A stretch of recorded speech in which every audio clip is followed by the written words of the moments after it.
There was no doubt that the inclement weather in Iowa had a huge impact on people coming out to these caucuses.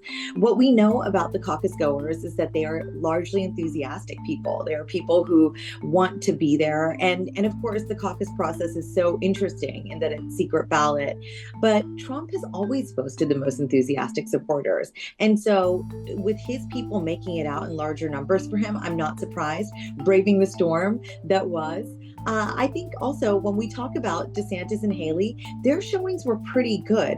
In some ways, DeSantis faces that tough decision inevitably on whether he should stay in the race or not, regardless of last night's results.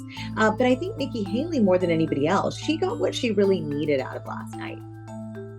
Let's be honest, Iowa does not predict what the rest of the Republican electorate is going to do. This was a very small faction of today's Republican Party. And even within that faction, we're looking at a high number of evangelical voters who in 2016 voted for Trump very enthusiastically and overwhelmingly. But when it came to 2020, these were the kind of voters that said that they voted for Trump perhaps with their nose pinched. They know that he was the one for the job, but they didn't feel great about everything about him. My sense is here we sit now with an economy that doesn't feel great despite the numbers. And in looking at such, you have a lot of voters who are concerned about how America is going to continue to be prosperous, innovative, competitive. So with that front of mind and Biden in office, I think these people have a lot of nostalgia for Trump's administration and clicked for him again. The turnout was very low. So that price per voter was super high this time. And I think campaigns are going to get wise to that. They're going to be more creative when they look at these future states. And let's not forget what's on the line when it comes to Super Tuesday.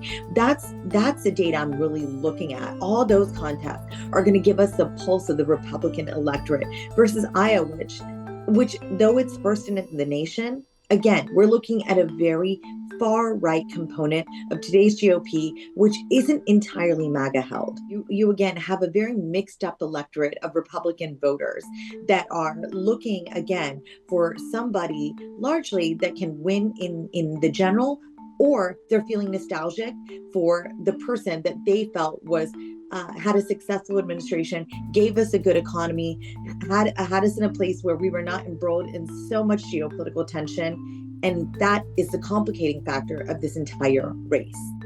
So the warning signs, I think, that I see even despite Trump's victory is that it looks like his base was the strongest in rural areas and small towns by a lot.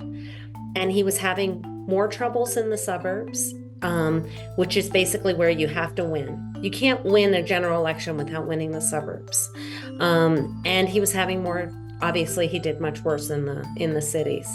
But the other big thing is that it looked like his base is increasingly swinging towards non-college educated. So he's really a populist candidate, mobilizing people to, on the one side, participate in politics that probably never would. We used to think about people who participate in caucuses as being party extremists, educated, older.